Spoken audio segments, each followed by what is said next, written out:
Hi, everyone, I'm Kira, and this is my story. Life before the pregnancy was simple and happy. Jack and I would spend evenings talking about our days. He'd share stories about his corporate challenges, and I'd tell him about the school kids' antics. But when I broke the news of the pregnancy, things took a turn I never anticipated. One evening, as Jack walked in, I was setting the table, battling waves of nausea but determined to keep things normal. "Hey, Jack, how was work today?" I asked, trying to sound cheerful. He barely looked up from his phone. "Same old, Kira. Deadlines and demands. What's for dinner?" I felt a pang of disappointment at his disinterest but brushed it aside. "I made your favorite, spaghetti. But, I need to tell you something important." Jack finally looked up, his brow raised. "What's up? You look pale. Don't tell me you're sick, we can't afford a doctor's bill right now." The concern in his voice was overshadowed by the hint of irritation. I hesitated but knew I couldn't keep it in any longer. "It's not that, Jack. I'm pregnant." For a moment, there was silence. The air felt heavy. Jack's face, usually so full of confidence, went blank. "Pregnant? Are you sure, Kira?" His voice was a mix of surprise and something else I couldn't quite place. "Yes, the tests confirmed it. We're going to have a baby, Jack." I tried to sound excited, hoping my enthusiasm would be contagious. Jack didn't respond. He just stared at the floor, lost in thought. The silence stretched between us, and I felt a cold dread settling in my stomach. This wasn't the reaction I'd hoped for. Finally, he looked up, his eyes hard. "Kira, you know my job's been on the line with all the cutbacks. And now this? How are we supposed to manage with a baby? Have you thought about that?" His words stung. I had imagined joy, hugs, maybe even happy tears. But instead, there was this, a cold, hard dose of reality served by the man I loved. "I know, Jack, it's unexpected. But it's also a blessing, isn't it? We can make it work. Maybe I can take some extra tutoring on the side, and..." Jack cut me off, his voice rising. "Extra tutoring? Kira, you're not thinking straight. A baby is not just about extra expenses for a few months. It's a lifelong commitment. And with your job, how are you going to manage?" I recoiled at his tone. This wasn't a discussion, it was a confrontation. My attempt to keep peace shattered like glass under the weight of his words. "Jack, please, let's just talk about this calmly. We can make a plan, figure out the finances." But he was already grabbing his coat, his face a mask of frustration and anger. "I need some air. We'll talk about this later, Kira. Or better yet, you figure it out. You're the one who's so happy about this blessing." And with that, he was gone, the door slamming shut behind him. I stood alone in our small kitchen, the untouched spaghetti cooling on the table, a symbol of our suddenly uncertain future. Weeks had passed since I broke the news to Jack, and each day felt like walking on thin ice. I was doing my best, trying to keep up with my teaching job despite the nausea that hit me without warning. But the day came when my body couldn't keep up, and I had to face the inevitable. I was sitting at the kitchen table, the unpaid leave form from the school in front of me, my hands trembling as I waited for Jack to come home. The clock ticked loudly in the quiet room, each second stretching into eternity. The door finally opened, and Jack walked in, his face buried in his phone. He barely glanced at me as he took off his coat. "Jack, we need to talk," I said, my voice barely above a whisper. He sighed, a sound of tired irritation. "What is it now, Kira? I've had a day from hell at work. Can it wait?" I shook my head, feeling the weight of the moment. "It's about my job. I can't keep up, not with the baby and my health. I had to take unpaid leave." The words hung in the air, and I watched as Jack's expression turned from annoyance to disbelief, then to anger. "Unpaid leave? Are you out of your mind, Kira? How in the hell are we supposed to manage without your salary? Did you even think about that before making this brilliant decision?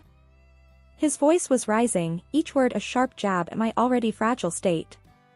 I tried to keep calm, to explain the situation. Jack, please understand. I'm not doing this by choice. The doctor said it's crucial for the baby's health. I'm sick all the time, I can't stand up in front of a class without feeling like I'm going to pass out. What was I supposed to do? But my words seemed to fuel his anger even more. You always have an excuse, don't you, Kira? It's always something with you.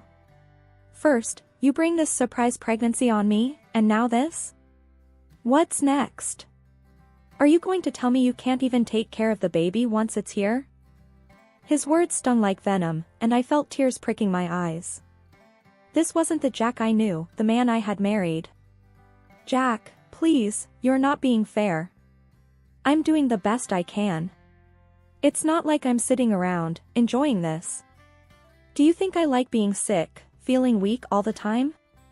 This is hard for me too, you know. There was a moment of silence as Jack paced the room, his hands clenched into fists, his breathing heavy. You know what, Kira? I'm done. I'm done dealing with this day in, day out. You figure out how to manage your situation, but don't expect me to stand around and watch our lives go down the drain because you can't handle it. I've got my own problems to deal with. The days following our confrontation felt like moving through a thick fog. Jack's presence in the house became like a shadow, barely speaking, his face a mask of cold indifference. I missed the sound of his laughter, the warmth of his touch, but all that seemed like a distant memory now, buried under the weight of our current reality. I was sprawled on the couch, a hand on my belly, trying to find some comfort in the little life growing inside me, when Jack walked in from work. His steps were heavy, the slamming of the door louder than usual. Jack, you're home early, I said, attempting to break the ice that had formed between us. He grunted in response, tossing his keys on the table with a clatter.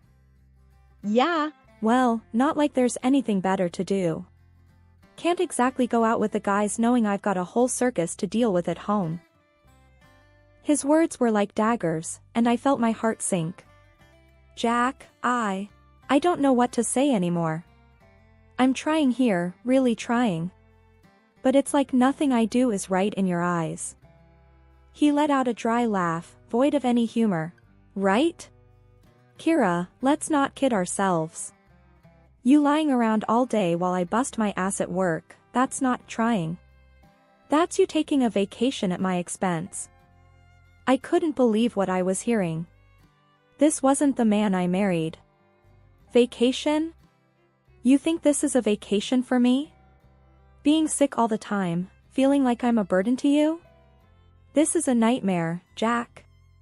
I wish you could understand. Jack poured himself a drink, his back turned to me. Understand? Oh, I understand all right. I understand that I'm supposed to be the provider, the protector. But what's the point when the person you're supposed to be protecting doesn't even try to help herself? I tried to sit up, fighting the dizziness that came with the movement. Help myself? How, Jack? Tell me, because I'd love to know. I'm carrying our child, dealing with this sickness every day. What more do you want from me? He downed his drink in one go, the glass hitting the table with a thud. I want a partner, Kira. Someone who stands by me, not someone who adds to the load. But you wouldn't understand that, would you? It's always about you and your problems. Tears blurred my vision, the words choking in my throat. Jack, I'm your wife. Your partner. But it feels like I'm nothing to you now. I'm scared, Jack. Scared of what's happening to us, scared of facing this alone. For a moment, there was silence, the kind that screams louder than words. Then Jack stood up, his figure looming over me. Scared? You're not the only one, Kira. But unlike you, I don't have the luxury of breaking down. I've got to keep it together, for both of us. Because if I don't, Who will? The day we had the appointment with Dr. Harris felt like walking into a storm. I knew how important it was for Jack to understand what I was going through, but his reluctance hung in the air, heavy and foreboding. As we sat in Dr. Harris's office, the doctor's gaze was kind but serious. I've asked you both here because it's crucial to understand the reality of Kira's condition. Nausea during pregnancy can be debilitating, and it's not uncommon for it to last throughout the pregnancy. Jack shifted uncomfortably in his chair, a skeptical smile on his face. Come on, Doc. Are you telling me this nausea thing is real? I mean, people go to work sick all the time. Kira's just taking it easy, right? Dr. Harris's expression didn't change. Jack, this isn't about taking it easy. Pregnancy can significantly impact a woman's body. It's not something one can simply shrug off. Kira's not pretending. This is a serious medical condition that requires support and understanding, especially from her partner. I could feel Jack's impatience growing, his disbelief a tangible force in the room. Seriously, Doc? So, what, I'm supposed to believe that she can't do a thing because of a little morning sickness? I work hard every day.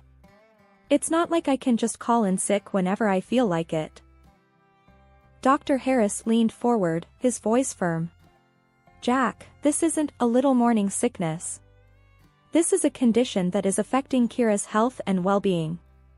It's not a matter of toughness or endurance. It's a medical reality, and belittling it won't change the facts. I watched as Jack's smirk faded, replaced by a stubborn set to his jaw. He stood up abruptly, his chair scraping against the floor. This is ridiculous.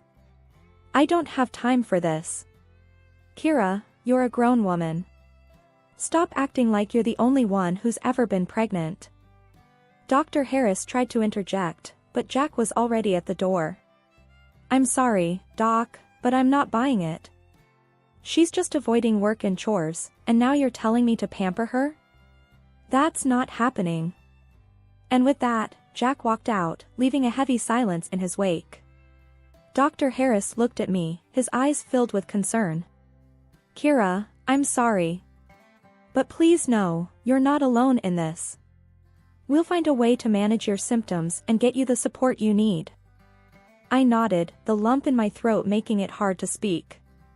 The doctor's office, once a place of reassurance, now felt like the eye of the storm, with the hardest part still to come. The day of the corporate party loomed over us like a dark cloud. I felt a knot in my stomach, knowing that being around so many people, with their perfumes and the food, would be a challenge with my condition. But Jack was insistent. Kira, you have to pull yourself together for this. It's important for my job, for our future, Jack said as he adjusted his tie in front of the mirror. I was sitting on the bed, feeling weak and anxious. Jack, I really don't think I can handle it. The nausea, the smells, it's too much. Can't you go alone this time? Jack turned to me, his expression hard and unyielding. No, Kira. I won't go alone. You need to get over this nonsense and come with me. Everyone's bringing their spouses. What will they think if I show up without you? I tried to reason with him, my voice shaky. It's not nonsense, Jack. You know how bad it's been. I can't control when it hits. What if I get sick at the party? I don't want to embarrass you in front of your colleagues. He let out a harsh laugh, devoid of any real amusement. Embarrass me? Kira, you're already doing that by not going. You think people don't talk? They see you barely leave the house, hear about you not working.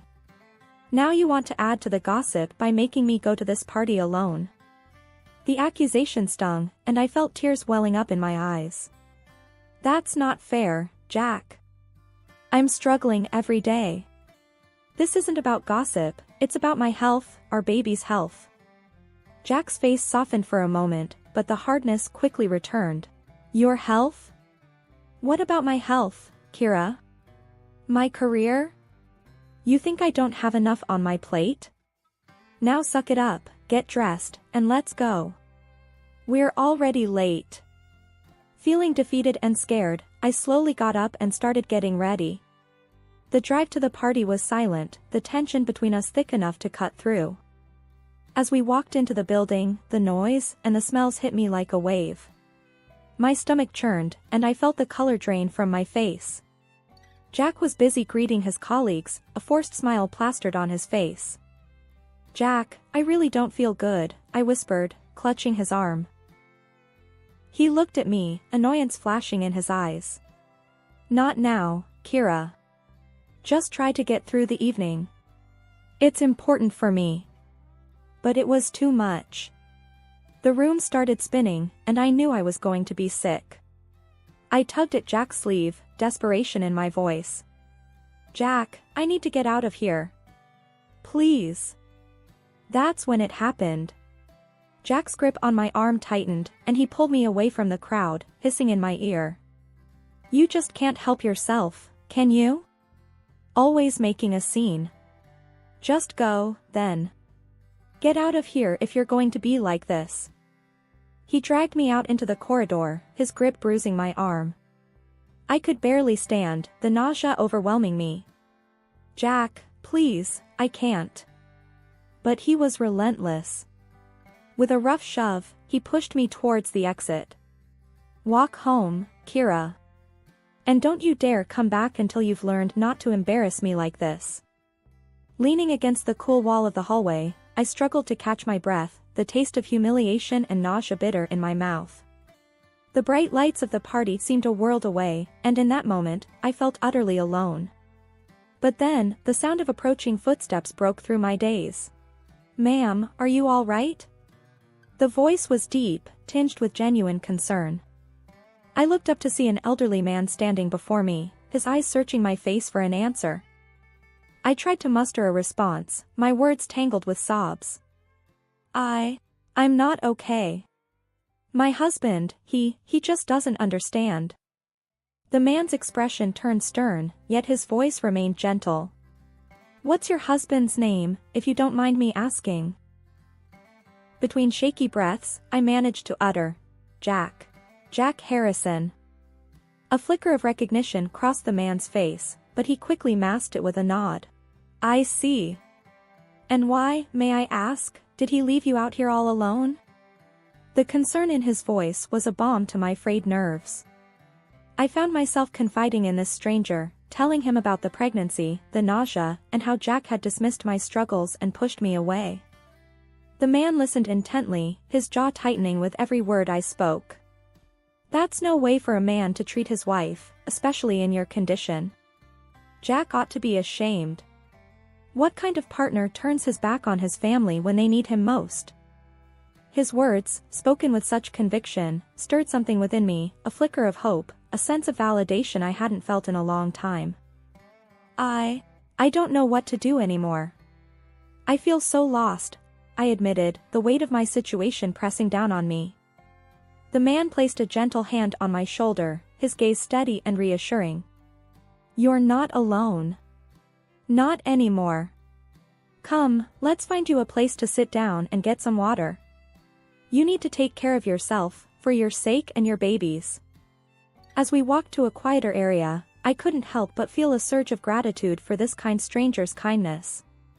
We found a secluded table, and he brought over a glass of water, urging me to take small sips. The man then took a seat across from me, his demeanor shifting from compassionate to resolute. "I'm going to have a word with Jack. It's high time someone set him straight. No one should treat their partner the way he's treated you tonight." Before I could protest, the man was on his feet, his figure exuding an authority that made me realize he was someone of significance. But more than that, he was someone who saw my pain and chose to stand by me when I felt most vulnerable. It wasn't long before the calm was shattered by a commotion coming from the main hall. Curiosity got the better of me, and I edged closer to see what was happening. There, in the center of the room, stood the elderly man, now commanding the attention of everyone. Beside him was Jack, looking like he wished the ground would swallow him whole. I could barely hear over the murmur of the crowd, but the stern voice of the older man cut through the noise. "Ladies and gentlemen, I stand before you not just as the director of this company but as someone who believes in the core values we all hold dear. It has come to my attention that one of our own has grossly failed to uphold these values in his personal life.